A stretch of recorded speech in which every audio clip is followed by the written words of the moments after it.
Hello বন্ধুরা, আসলে তোমাদের সবাইকে স্বাগত। বন্ধুরা, আমি চলে এসেছি আজকে আমার ছাদ বাগানে তোমাদের সাথে টবে বেগুন গাছে শেয়ার করতে। আমার বেগুন গাছ বিভিন্ন জায়গায় আছে, যেমন খালি জলের ট্যাঙ্কের ভিতরে মাটি দিয়ে বস্তা বসিয়ে কিভাবে বেগুন গাছ করেছি, ড্রেনের মতন জায়গায় কিভাবে আমি বেগুন গাছ করেছি, সব তোমাদের সাথে আমি আগে আগে শেয়ার করেছি। আজকে তোমাদের সাথে শেয়ার করব টবের ভিতরে কিভাবে বেগুন গাছ আমি করেছি এবং গাছগুলো কেমন হয়েছে সেটাই তোমাদের সাথে আমি শেয়ার করব। তাহলে চলো যা যাক, বেশি দেরি না করে ভিডিওটা শুরু করি। বন্ধুরা, চারাগুলো একটু বড় বড় হয়ে যাওয়ার পরে আমি এই ছোট ছোট চারাগুলো দেখো টবের ভিতরে বসিয়েছি। এই আমি আবার কদিন পরে ফিরে এসে দেখাবো আমার এই গাছগুলো কেমন হয়। দেখো গাছগুলো আমি সমস্ত কি কি দিয়ে বসিয়েছি সেটা তোমাদের আমি বলছি। আমি গোবর সার, সেফ মাটি আর সামান্য সর্ষের খোল আমি দেইনি, সর্ষের খোল পচা একটু মাটি ছিল সেটা একটু পাইল করে দিয়েছি, দিয়ে আমি গাছটা বসিয়ে দিয়েছিলাম। এখন দেখো কেমন ঢল ঢল করছে। আমি কিছুদিন পরে ফিরে এসে দেখাবো আমার গাছটা কেমন হয়। বন্ধুরা, আমি 1 মাস পরে ফিরে আসলাম যে টবের ভিতরে যে বেগুন গাছটা বসিয়েছিলাম সেই বেগুন গাছটা দেখো এখন কেমন হয়েছে। আর সমস্ত ফুলে ভর্তি হয়ে গেছে, দেখো একদম গাটে গাটে ফুল। এবং দেখো আর গাছটা কত সতেজ, দেখো কত এখন সতেজ, ঢল ঢল করছে, মনে হচ্ছে যেন এটা জমিতে হয়েছে। দেখো আমি বলবো না, তোমরা দেখো গাছটা, শুধু দেখো গাছটা কেমন হয়েছে। আর অজস্র ফুলে ভর্তি হয়ে গেছে। এবারে বেগুন হবে। এই বেগুনটা হলো গড়িয়া বেগুন। আমি আরো ছোট ছোট অনেক বেগুন আমি ক্যারেটের ভিতরে ড্রেনের মতন জায়গায় আমি বেগুন গাছ বসিয়েছি, সেগুলোতে আমি পরে আসবো। আজকে তোমাদের শুধু আমি শেয়ার করছি টবের ভিতরে বেগুন গাছ কিভাবে করেছি।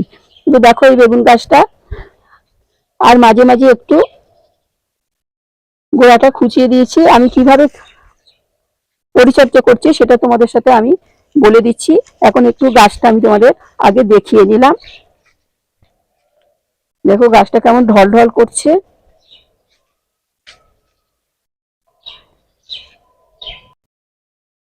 বন্ধুরা, আমি 1.5 মাস আগে আমার কিছু বেগুন গাছেরই কিছু দানা ছিল, সেই দানাগুলো আমি একটা ছোট টবের ভিতরে ছড়িয়ে রেখেছিলাম। আর মাঝে মাঝে জল দিতাম, দিয়ে তারপরে সুন্দর সুন্দর ছোট ছোট যখন বেগুন গাছগুলো হলো তখন আমি তুলে টবের ভিতরে বসিয়ে দিয়েছিলাম। আমার এই একটা বড় যে টবটা তোমাদের দেখালাম, এই টবের ভিতরে আমি তুলে বসিয়ে দিয়েছিলাম। দুটো গাছই আর কি বসিয়েছি। আর কিছুই পরিচর্যা না, সামান্য মাঝে মাঝে একটু খুঁচিয়ে দিই সাইড দিয়ে, আর খোল পচা জল দিই এই। আর যদি মাটিটা বসে যায় তাহলে আমার কিছু একটু সর্ষের খোল দিয়ে একটু মাটি তৈরি করা, সেই মাটি একটু গাছের গোড়ায় দিই। এই পরিচর্যা। আর মাঝে মাঝে সর্ষের খোল পচা জল দিই। আর গাছগুলো কিন্তু একটু মাঝে মাঝে খুঁচিয়ে দিতে হবে। তো যাই হোক, এইভাবেই বেগুন গাছগুলো আমি করি, সেটা তোমাদের আমি দেখালাম।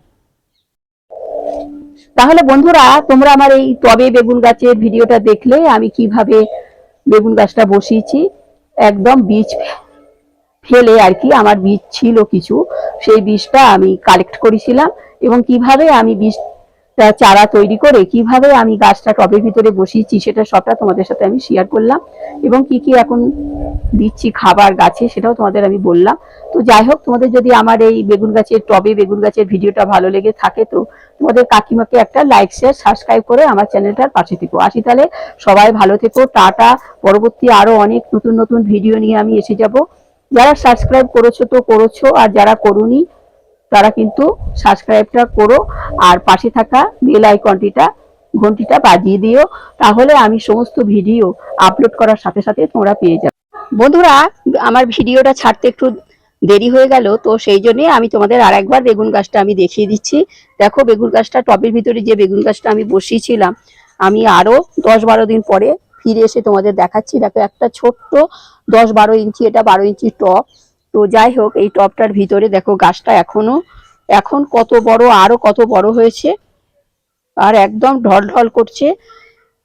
যাই হোক, তোমাদের আমি আর একবার দেখিয়ে দিলাম আমার এই বেগুন গাছটা আরো কত বড় হয়েছে, সেটা তোমাদের একবার দেখিয়ে দিলাম। যাই হোক, আসি।